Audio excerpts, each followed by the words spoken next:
بسم اللہ الرحمن الرحیم۔ السلام علیکم ورحمۃ اللہ وبرکاتہ۔ محترم ناظرین، اللہ رب العالمین انسان کا خالق و مالک ہے، اور اللہ ہی اس ذات ایسی ذات ہے کہ جو سجدے کے لائق ہے۔ اللہ کے علاوہ کوئی سجدے کے لائق نہیں۔ وہ اللہ جو انسان کو طرح طرح کی نعمتوں سے نوازتے ہیں، اس اللہ کے علاوہ اور کوئی سجدے کے لائق نہیں ہے۔ اللہ ہی اس لائق ہے کہ انسان اس کے سامنے سربسجود ہو، اور وہ اللہ جب انسان کو نوازتا ہے تو بے انتہا نوازتا ہے۔ انسان ناشکرا ہے، انسان پھر بھی غلطی کوتاہی کرتا ہے، اللہ کی نافرمانی کرتا ہے، اور جب انسان غلطی کوتاہی کرے اور اللہ سے پھر معافی مانگے تو وہ اللہ ایسی ذات ہے کہ جو فرماتے ہیں نبی عبادی انی انا الغفور الرحیم، کہ میرے بندوں کو بتلا دیجئے کہ میں غفور الرحیم بھی ہوں، میں ہی غفور الرحیم ہوں، بخشنے والی ذات بھی میری ہے، مہربانی رحم کرنے والی ذات بھی میری ہے۔ اور وہ اللہ رب العالمین اپنے بندے سے اتنا پیار کرتے ہیں، اتنا پیار کرتے ہیں کہ وہ اللہ جب دیکھتے ہیں کہ میرا بندہ مجھ سے معافی مانگ رہا ہے تو اللہ رب العالمین سارے گناہوں کو معاف فرما دیتے ہیں۔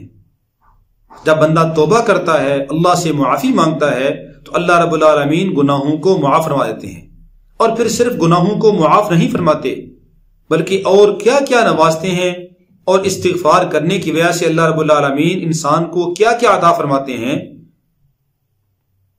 تو آج کی اس ویڈیو کے اندر آپ کو میں ساری وہ چیزیں بتاتا ہوں کہ جو قرآن و حدیث کے اندر اللہ نے، اللہ کے نبی صلی اللہ علیہ وسلم نے استغفار کرنے کے اوپر عطا فرمائی ہیں۔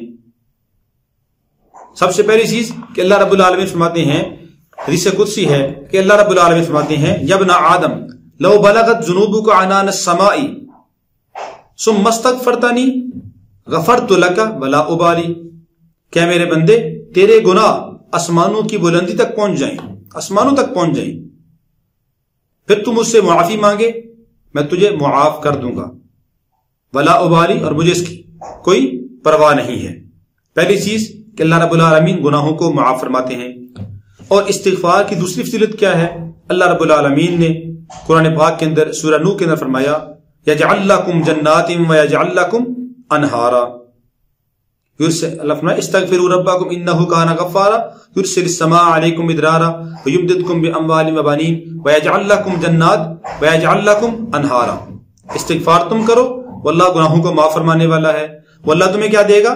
باغات دے گا، اور تمہارے لیے نہریں مہیا کر دے گا، تمہارے لیے نہریں چلا دے گا۔ اسی طرح فرمایا یرسل السماء علیکم مدرارا، اسی سورہ نوح میں فرمایا۔ تیسری چیز کیا فرمائی کہ تمہارے اوپر استغفار کی برکت سے اللہ رب العالمین موسلا دھار بارشیں برسائے گا۔ بارشیں بند ہیں جیسے آج کل ہے کہ بارشوں کی ضرورت ہے، تو فرمایا استغفار کرو، کثرت سے استغفار کرو، اللہ موسلا دھار بارشیں برسا دے گا۔ بارشوں کا بند ہونا یہ بھی ہمارے گناہوں کی وجہ سے ہے۔ ہم استغفار کریں، اللہ رب العالمین گناہوں کو معاف فرمائیں گے اور موسلا دھار بارشیں برسائیں گے۔ اسی طرح فرمایا چوتھی فضیلت کیا فرمایا؟ اسی سورہ نوح میں فرمایا یمددکم باموال، اللہ تمہیں مال بھی دے گا۔ حالات تنگ ہو گئے ہیں، بیماری مصیبت آ گئی ہے، قحط سالی آ گئی ہے، کھانے کے لیے کچھ نہیں ہے، اور غربت آ گئی ہے، فقر و فاقہ آ گیا ہے، استغفار کرو۔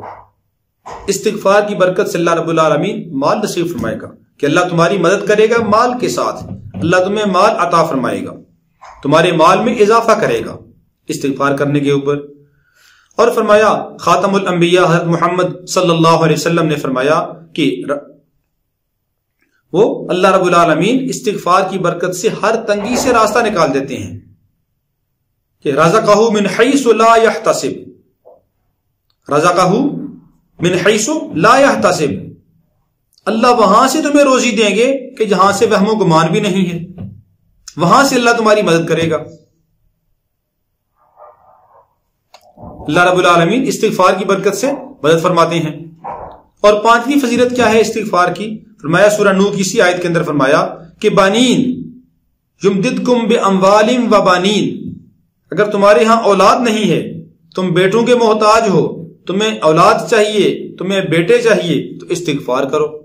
استغفروا ربکم انہ کان غفارا یرسل السماء علیکم مدرارا ویمددکم باموال وبنین، اللہ تمہیں بیٹے بھی دے گا۔ تو اس سے بڑی اور کیا نعمت ہو سکتی ہے کہ انسان کو اولاد بھی مل جائے، مال بھی مل جائے، اولاد بھی مل جائے، باغات بھی مل جائے، نہریں بھی مل جائیں، گناہوں کی معافی بھی ہو جائے۔ عمل ایک ہے، فائدے اس کے بے شمار ہیں۔ اللہ رب العالمین تمہیں استغفار کی برکت سے اولاد نرینہ نصیب فرمائے گا۔ وہ میری مستورات مائیں بہنیں اور جتنی بھی مستورات ہیں تو ان کو چاہیے کثرت سے استغفار کریں۔ اولاد کی وجہ سے پریشان ہیں تو استغفار کریں۔ استغفار کی برکت سے اللہ رب العالمین ان کو اولاد نرینہ نصیب فرمائے گا۔ جن کی صرف بیٹیاں ہیں وہ کثرت سے استغفار کریں، اللہ بیٹے نصیب فرمائے گا۔ یقین کامل کے ساتھ عمل کریں، گناہوں سے احتراز کریں، نمازوں کی پابندی کریں، اللہ سے مانگتے رہیں، اللہ کے سامنے سر پر سجود ہوں، کثرت سے استغفار کریں، اللہ رب العالمین ضرور اولاد نرینہ نصیب فرمائے گا۔ اور حضرت حسن رضی اللہ تعالیٰ عنہ کے دربانوں کے اندر جو ایک آدمی مالدار تھا لیکن اس کی اولاد نہیں تھی، تو اس نے حضرت معاویہ رضی اللہ عنہ سے پوچھا کہ میرے پاس مال تو بہت زیادہ ہے، اللہ نے مجھے مال خوب دیا ہے لیکن میرے ہاں اولاد نہیں ہے۔ تو حضرت معاویہ رضی اللہ عنہ نے فرمایا کہ استغفار کرو۔ تو اس دربان نے کثرت سے استغفار شروع کر دیا، حتیٰ کہ بسا اوقات دن کے اندر 700 بار بھی استغفار کرتا، جہاں تک کہ اللہ رب العالمین نے پھر اس کو 10 بیٹے عطا فرمائے۔ اور تفسیر مختلف تفاسیر میں یہ واقعہ موجود ہے، لکھا ہوا ہے کہ اللہ نے پھر اس کو 10 بیٹے نصیب فرمائے استغفار کی برکت سے۔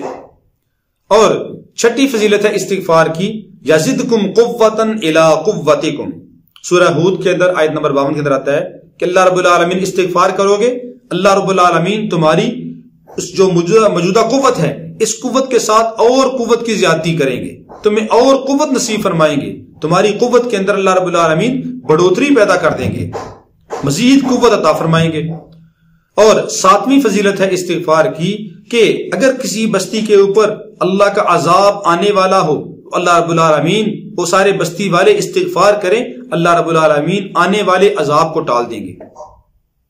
اللہ رب العالمین نے فرمایا کہ ما کان اللہ لیعذبہم وانت فیہم وما کان اللہ معذبہم وہم یستغفرون، کہ میرے محبوب صلی اللہ علیہ وسلم جب تک آپ ان لوگوں میں موجود ہیں، ما کان اللہ لیعذبہم وانت فیہم، اللہ ان کو عذاب نہیں دے گا، وما کان اللہ معذبہم وہم یستغفرون، اور جب تک یہ آپ کی امت کے لوگ استغفار کرتے رہیں گے تو میں ان کو عذاب نہیں دوں گا۔ آیا ہوا عذاب استغفار کی برکت سے ٹل جاتا ہے۔ استغفار کی کریں، کثرت کریں، اللہ رب العالمین عذاب کو ٹال دیں گے۔ اور فرمایا استغفار کرنے والوں سے بھی اور جو استغفار نہیں کر رہے اللہ رب العالمین ان سے بھی عذاب کو ٹال دیتے ہیں۔ استغفار کرنے والے تھوڑے ہوں، اخلاص والے ہوں، اللہ رب العالمین اس کی وجہ سے باقیوں سے بھی عذاب کو ٹال دیتے ہیں۔ اور 8ویں فضیلت ہے کہ جو آدمی استغفار کرے گا اللہ رب العالمین ہر غم سے، ہر پریشانی سے اس کو نجات عطا فرمائے گا۔ کون سا انسان ہے جو غمگین نہیں ہے، جو پریشان نہیں ہے؟ ہر انسان کسی نہ کسی غم یا پریشانی کے اندر مبتلا ہے۔ تو فرمایا کہ حدیث پاک کے اندر آتا ہے، نبی پاک صلی اللہ علیہ وسلم نے فرمایا کہ من اکثر من الاستغفار جعل اللہ لہ من کل ہم فرجا۔ مستدرک حاکم کی روایت ہے کہ جو آدمی کثرت سے استغفار کرے گا، استغفار کی کثرت کرے گا، اللہ رب العالمین اس کو ہر غم سے نجات عطا فرما دیں گے۔ استغفار کی برکت سے ہر غم، ہر پریشانی چھٹ جائے گی، ختم ہو جائے گی۔ اور فرمایا کہ جو آدمی استغفار کی کثرت کرتا ہے اللہ رب العالمین اس کو مستجاب الدعوات بنا دیتے ہیں۔ مستجاب الدعوات کون ہوتا ہے؟ کہ وہ آدمی جس کی ہر دعا قبول ہو۔ فلاں آدمی مستجاب الدعوات ہے کہ اس کی ہر دعا قبول، جو آدمی جو دعا کرتا ہے اللہ رب العالمین قبول فرما لیتے ہیں۔ تو یہ استغفار کی برکت ہے۔ حدیث پاک کے اندر آتا ہے اللہ کے نبی صلی اللہ علیہ وسلم نے فرمایا کہ من استغفر للمؤمنین والمؤمنات کل یوم 27 مرۃ وخم، او ایک حدیث کے اندر آتا ہے 27 کہ 27 دفعہ، دوسری حدیث میں آتا ہے 25 کہ